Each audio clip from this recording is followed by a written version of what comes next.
Kalau di dalam sholat, sholawat apa yang kita baca? Ibrahim. Ya. Allahumma sholli ala Sayyidina Muhammad wa ala ali Sayyidina Muhammad. Masallai ta'ala dan seterusnya. Banyak sholawat itu. Ada tibbil kulub itu ya. Syifa itu kan. Macam-macam. Ada sholawat apa? Munjiat ya. Ada sholawat yang dibaca di NU satu abad kemarin. Hah? Asgil. Banyak. Paling pendek sholawatnya malaikat Jibril. Sallallahu ala Muhammad, sallallahu ala Muhammad, sallallahu ala Muhammad, sallallahu alaihi wasallam. Malaikat Jibril pendek.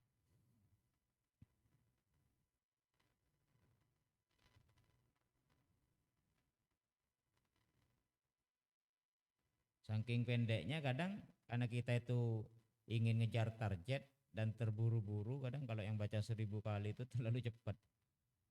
Seharusnya sallallahu ala Muhammad, sallallahu ala Muhammad. Hurufnya jelas, kadang enggak solmat gitu.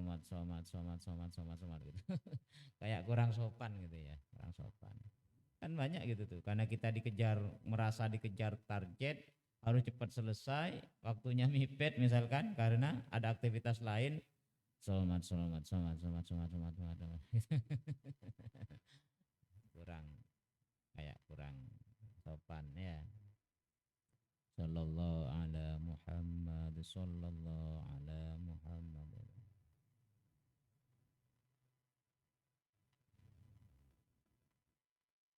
Wa qala Nabi sallallahu alaihi wasallam lan ngandika sapa Gusti Kanjeng Nabi Muhammad sallallahu alaihi wasallam.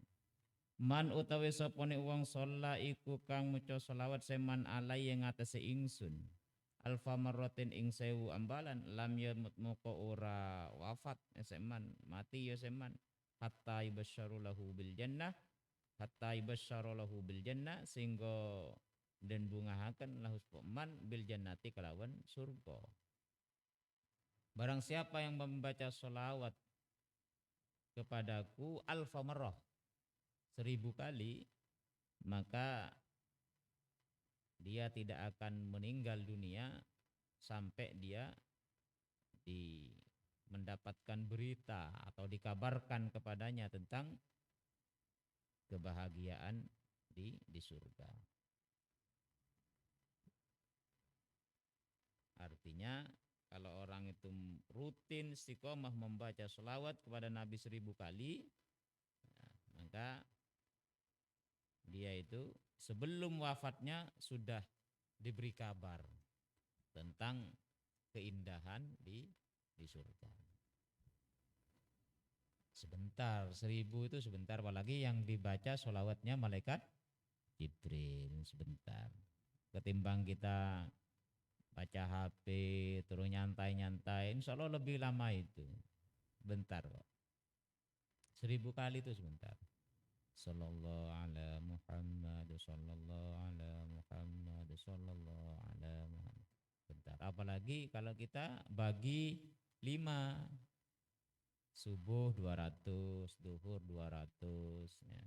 Asar 200, maghrib 200, Isya 200, 1000 kali. Itu tambah sebentar lagi itu. Tambah sebentar lagi. Cuman kadang kita sulitnya itu menjaga istiqomahnya itu. Yang sulit itu menjaga istiqomahnya. Sebenarnya sebentar. Cuman godaannya itu, ya. Godaan untuk kita istiqomah di dalamnya itu yang agak berat. Padahal sebentar saja. Kalau kita betul-betul istiqomah menjaga waktu, misalkan setelah sholat, maka tidak boleh ada yang mengganggu aktivitas kegiatan wajib saya atau kegiatan rutin saya. Kalau kita punya prinsip seperti itu bagus. Jadi setelah sholat luangkan waktu 5 atau 7 menit untuk khusus membaca sholawat kepada baginda Nabi. Wah, itu luar biasa itu. Saya yakin jenengan akan menjadi orang yang sangat luar biasa dalam pandangan Allah Subhanahu wa taala. Setelah sholat kita siapkan waktu setelah sholat 5 atau 7 menit. Tidak boleh ada orang lain yang mengganggu. Khusus konsentrasi hati kita menyatu, ya, menghadirkan baginda Nabi Muhammad SAW dalam diri kita ketika membaca sholawat setelah sholat itu. Nah, ini biasanya cobaannya banyak ini biasanya. Baca gitu udah dapat berapa hari, itu berapa bulan. Wah, cobaannya tuh ada sibuk ini macam-macam. Tapi kalau kita tetap berjuang istiqomah, insyaallah kehidupannya luar biasa. 1000 kali.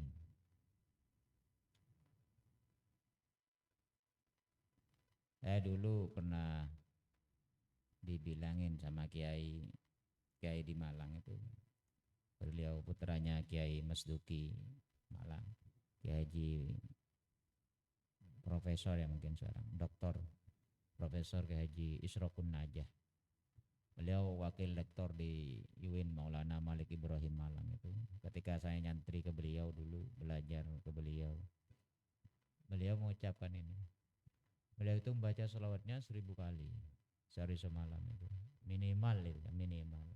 Jadi katanya keluarganya itu semua mengamalkan gitu.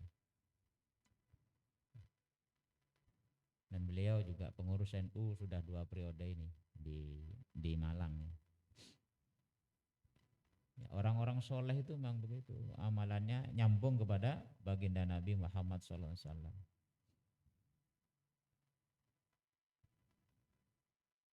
Jadi kata beliau, orang itu kalau membaca sholawat 1000 kali, maka hidupnya itu seperti air yang ada di atas gunung. Dia akan mengalir, menyusuri, ya, jalan-jalan itu sampai akhirnya ya, air itu akan sampai ke lautan kebahagiaan. Sampai ke lautan kebahagiaan. Jadi semacam diantarkan gitu ya, diantarkan oleh lembah-lembah, tempat yang terendah itu, dari atas ke bawah terus sampai ke lautan kebahagiaan. Itu beliau menyampaikan ke kita waktu itu. Wa qala Nabi sallallahu alaihi wasallam mantai sapane wong saleh iku kang maca selawat seman alaiya ing atase ingsun. Salatan wahidatan wan selawat wahidatan kang siji atau sepisan. Sallallahu muka paring rahmat Allah sapa Allah alaihi ngatese man biha kelawan salatan wahidatan asron ing 10. Wa man tesapane wong shalla iku kang maca selawat seman alaihi ngatese ingsun asron ing 10. Sallallahu muka paring rahmat Allah sapa Allah alaihi ngatese man biha kelawan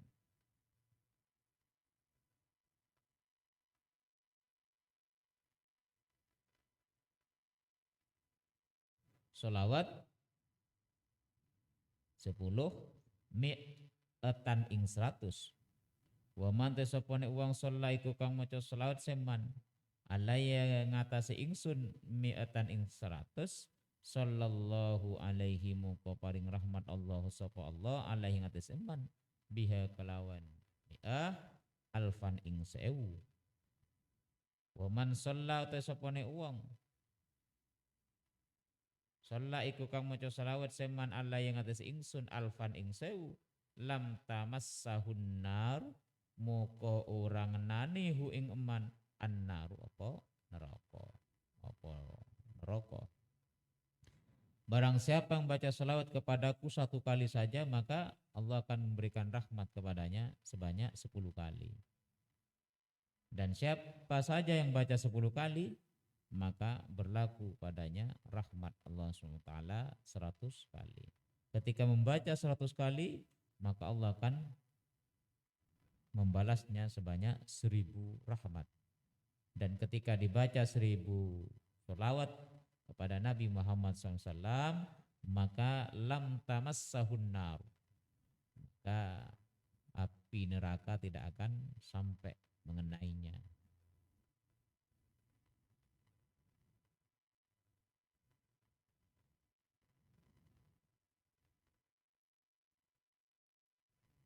Wa qala Nabi sallallahu alaihi wasallam, lan ngandika sapa Gusti Kanjeng Nabi Muhammad sallallahu alaihi wasallam, man utawi sapane wong nasya iku kang lali ya seman as-shalat ing selawat alai yang atase ingsun, faqad akhta'a, moko teman-teman luput seman tariqal jannati ing dalane surga. Ini barang siapa yang lupa baca sholawat kepadaku, faqad akhta'a tariqal jannati, maka sungguh dia luput, salah jalan menuju surga.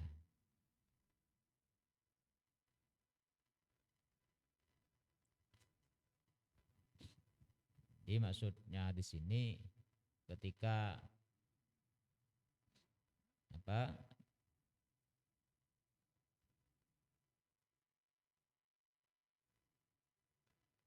orang itu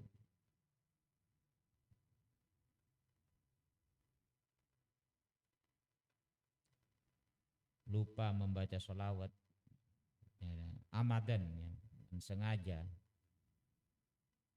maka sungguh dia itu telah salah mencari jalan menuju surga.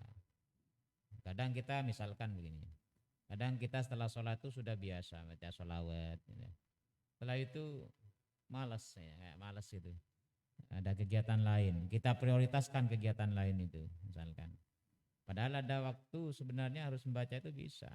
Membaca sholawat itu tidak harus duduk bersila gitu kan? Iya kan? Sambil jalan kan bisa. Sambil jalan bisa.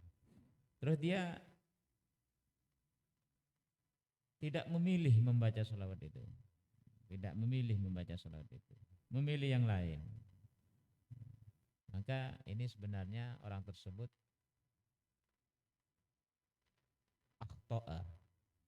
akhta'a tariqal jannah, luput mencari jalan surga, salah jalan.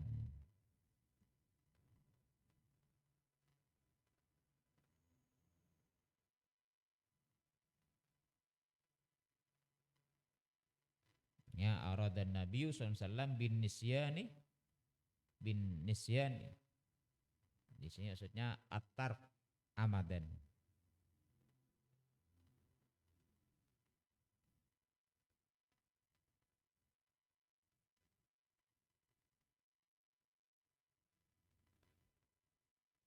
Jadi orang yang meninggalkan sholawat itu dia sebenarnya lupa kepada atau salah mencari jalan menuju surga.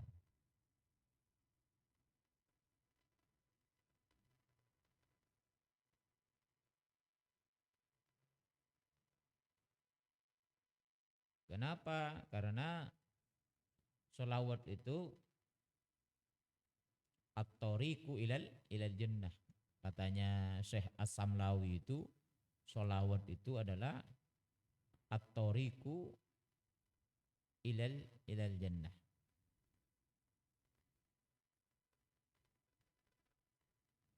Jalan menuju surga.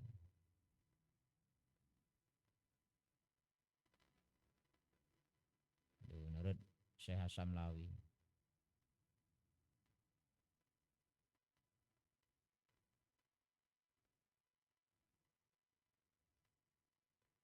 Jika orang lupa meninggalkan dan sengaja meninggalkan sholawat, maka sebenarnya dia lupa atau salah mencari jalan menuju surga.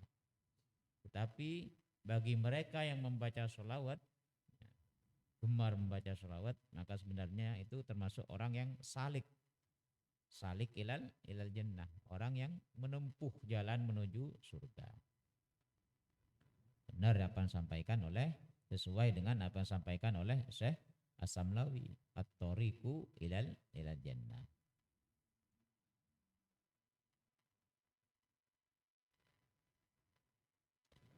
Wa qala an-nabiy sallallahu alaihi wasallam inna awlan nasi satuhune luweh utamane manusa bi kelawan ingsun yaumal kiamat ing dalem dina kiamat aktaruhum iku luweh ake-ake manusa alai yang atase ingsun salatan apane maca selawate.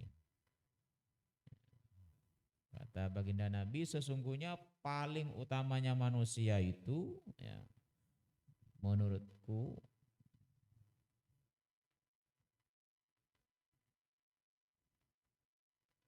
pada hari kiamat itu adalah mereka yang paling banyak sholawatnya kepada baginda Nabi. Jadi kata baginda Nabi, orang yang paling utamanya manusia atau paling utamanya manusia itu nanti di hari kiamat bagiku adalah orang yang paling banyak membaca sholawat kepada aku.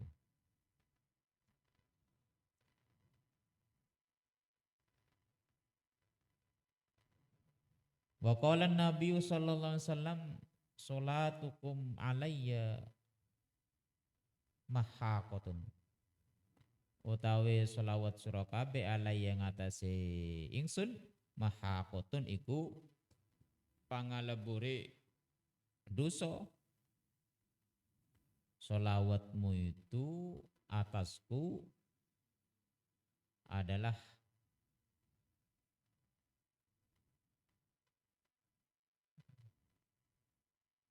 pangalebure dosa yang akan menghapus dosa-dosa.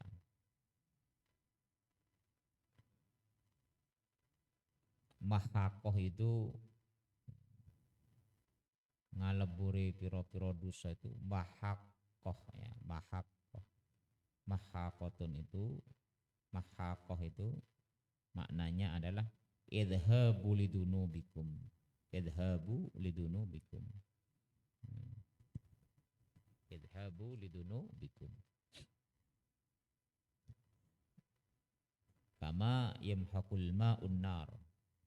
Seperti air memadamkan api. Jadi sholawat itu seperti halnya air yang memadamkan api. Idhabu lidunubikum itu. Sholawat adalah mahakoh. Ai idhabu lidunubikum. Ya, menghilangkan kepada dosa-dosa kita semua. Sholawat itu idhabu lidunubikum. Menghilangkan dosa-dosa kita semua. Kama yamhaqul ma'an nar. Kama yamhaqul ma'un nar. Seperti halnya air yang memadamkan api. Jadi cepat sekali menghapus dosa itu. Itu bacaan sholawat kepada baginda Nabi Muhammad sallallahu alaihi wasallam.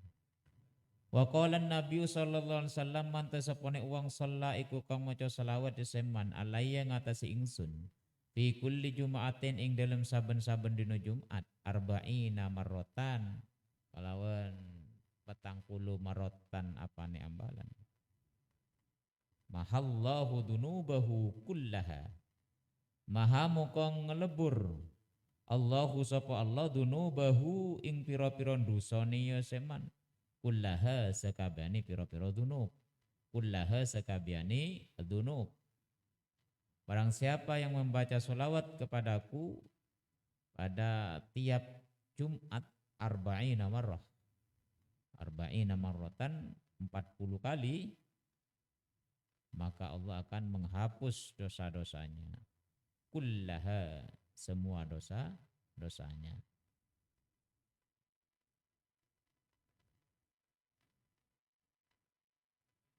Wa qala Nabi sallallahu alaihi wasallam ma min du'ain illa bainahu wa bainas sama'i hijabun. Ma min du'ain uranono min du'ain saking doa illa bainahu angin iku antarani ya se ad-du'a wa bainas sama'i lan antarane langit hijabun utawi aling-aling. Ma min du'ain illa bainahu wa bainas sama'i hijabun. Tidaklah dari doa itu, tidak ada dari doa itu illa bainahu wa bainas sama'i hijab. Kecuali di antara doa dan langit itu terdapat hijab. Terdapat aling-aling. Terdapat hijab. Jadi di antara doa dan langit itu ada hijab. Ada penghalang. Hatta yusolla sehingga den ucapan sholawat alai yang atase ingsun. Fa idza sulliya moko tatkalane den wacaken sholawat alai yang atase ingsun. In kharaqa moko belah zalikal hijabu apa mangkono hijab aling-aling wa rufi ad-du'a'u lan den angkat ad-du'a'u apa doa. Jadi di antara doa kita dan langit itu ada penghalang, ada hijab. Sehingga dibacakan sholawat kepada baginda Nabi. Ketika dibacakan sholawat kepada baginda Nabi, maka hijab tadinya itu, ya, hijab tadi itu akan terbelah, ya, dan doa kita akan terangkat. Makanya ketika orang berdoa itu biasanya diawali dengan alhamdu, tahmid dan sholawat. Itu pengantar. Karena kalau doa tidak dibacakan satu, ya alhamdu, ya, seperti yang kita jelaskan pertemuan pertama kali itu, dengan memuji Allah Subhanahu wa taala. Yang kedua membaca sholawat, ini pengantar. Sholawat ini pengantar. Jadi doa kita kalau tidak ada pengantarnya, ya tidak sampai-sampai. Apalagi dijelaskan di sini ada penghalangnya, ada hijabnya. Jadi yang mengantarkan doa kita itu sholawat itu. Pengantar doa dan sekaligus doa, ya, sholawat itu. Dengan baca sholawat itu sebenarnya sudah doa. Tapi biasanya doa kita itu kan lebih spesifik lagi, ya lebih spesifik lagi, minta khusus kebutuhannya apa kan gitu. Nah, doa ini multifungsinya sholawat kepada baginda Nabi Muhammad SAW. Jadi pembelah hijab di antara doa kita dan langit itu. Ma min du'ain illa bainahu wa bainas sama'i hijab hatta yusalla alayya fa idza sulliya alayya in haraqa dzalikal hijabu wa rufi'at du'a'u. Wa qala Nabi sallallahu alaihi wasallam man ta sapane wong shalla iku kang maca salat seman alai yang atase ingsun. Biyomin ing dalem sakdino mi'ata marratin ing 100 ambalan. Qadallahu lahu moko nekani Allahu sapa Allah lahu maring man mi'ata hajatin ing 100 hajat. Sabaina minha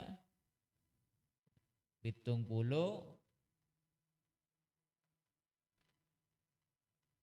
minha saking hajat saking mi'ah li akhiratihi maring akhirati man wa thalathina lan 30 minha saking mi'ah li dunyahu maring dunyone ya man. Di barang siapa yang membaca selawat kepadaku tiap hari 100, ini turun, kalau tadi 1000 ini 100, maka Allah akan qadallahu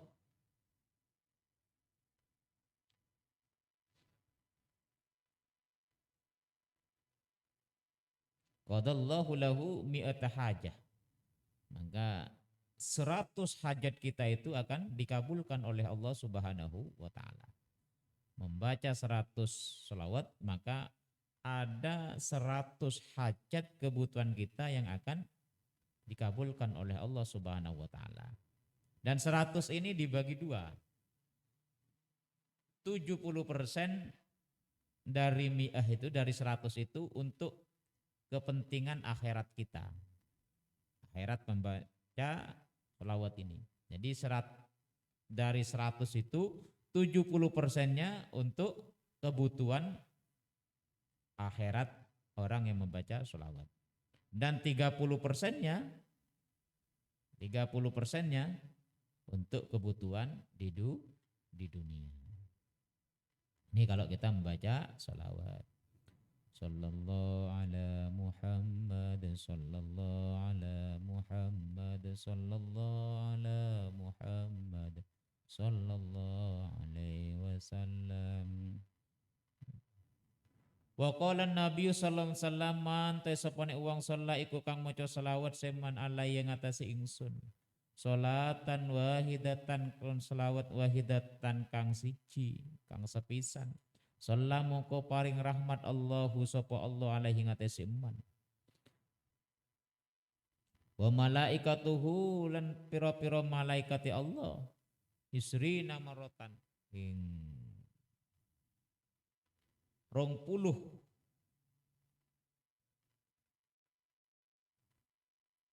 tambalan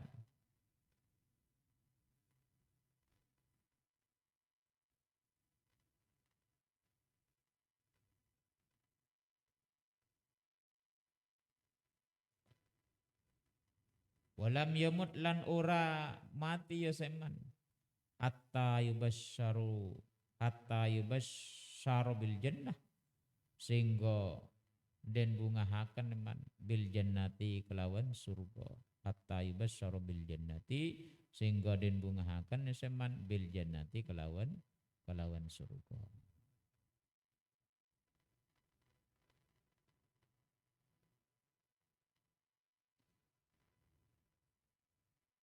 Jadi orang yang membaca sholawat 100 kali di sini 70% untuk akhirat, 30% untuk dunia, itu balasan Allah. Dan barang siapa membaca sholawat kepada baginda Nabi 1 kali saja, maka Allah akan memberikan rahmat kepadanya.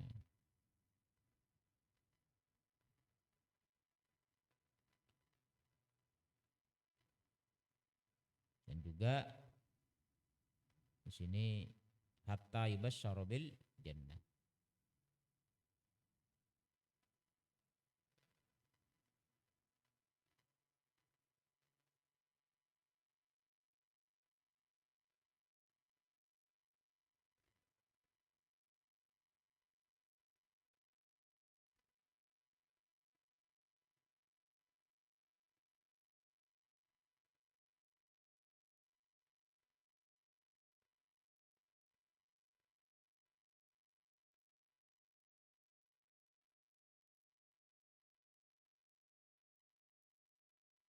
Ada kisahnya orang sufi itu ya. Orang sufi itu sebagian ba'dus sufiyah. Nah, kisahnya orang sufi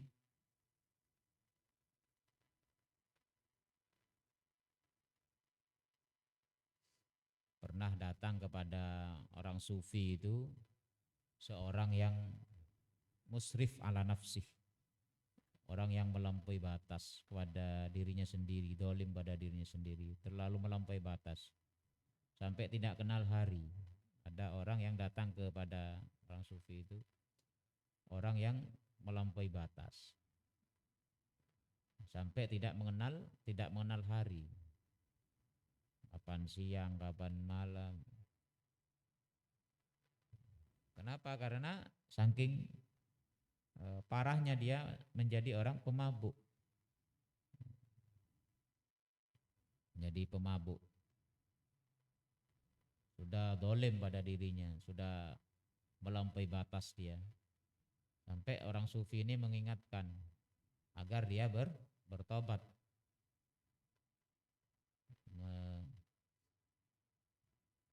Menyampaikan kepada pemabuk tadi itu agar cepat-cepat bertobat. Tapi pemabuk tadi ini yang tidak kenal waktu ini tidak memperdulikannya.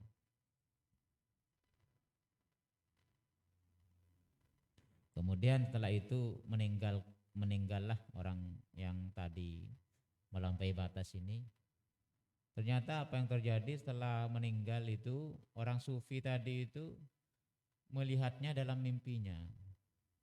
Melihatnya dalam mimpinya. Atau bermimpi melihat pemabuk tadi itu berada di makom yang tinggi.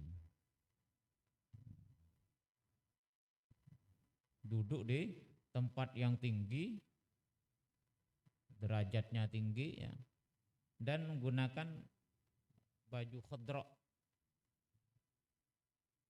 pakaian surga, warna hijau.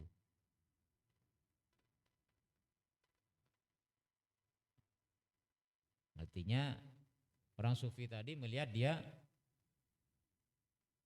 termasuk golongan orang yang selamat di akhirat itu. Menggunakan pakaian surga. Kemudian orang sufi tadi itu berkata kepada pemabuk tadi itu, dengan apa engkau sampai mendapatkan derajat setinggi ini? Apa penyebabnya? Nah, kata mabuk tadi itu, hadartu yauman majlisad dzikr. Saya itu pernah hadir kepada majelis dzikir. Saya pernah hadir ke majelis dzikir, fasami'tul alima yaqulu. Dan saya mendengar orang alim itu berkata kepada hadirin pada waktu ngaji itu, pada jemaah. Apa kata orang alim itu? Man shalla ala nabi Muhammad SAW wa rafa'a sautahu wajabat lahul jannah. Kata orang alim itu, man shalla ala nabi Muhammad SAW wa rafa'a sautahu wajabat lahul jannah. Ini kata orang pemabuk tadi cerita kepada orang sufi yang di dalam mimpinya itu. Barang siapa yang membaca sholawat kepada baginda Nabi wa rafa'a sautahu dan mengeraskan suaranya, wajabat lahul jannah, maka wajib surga atasnya. Tsumma rafa'al alimu sautahu. Kemudian setelah itu orang alim tadi itu, ustadz itu, kiai itu membaca sholawat Nabi dengan keras. Wa rafa'tu sauti, dan saya pun juga membacanya dengan keras. Sallallahu ala Muhammad, sallallahu ala Muhammad, sallallahu ala Muhammad, sallallahu ala Muhammad. Wa rafa'al qaumu aswatahum, dan orang-orang juga membaca dengan keras.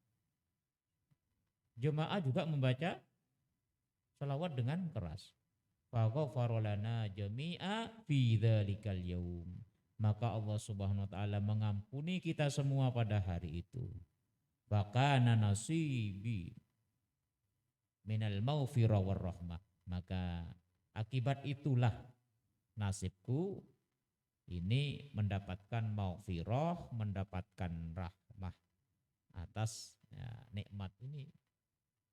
Itu kata pemabuk yang melampaui batas tadi itu cerita kepada orang sufi dalam tidurnya itu.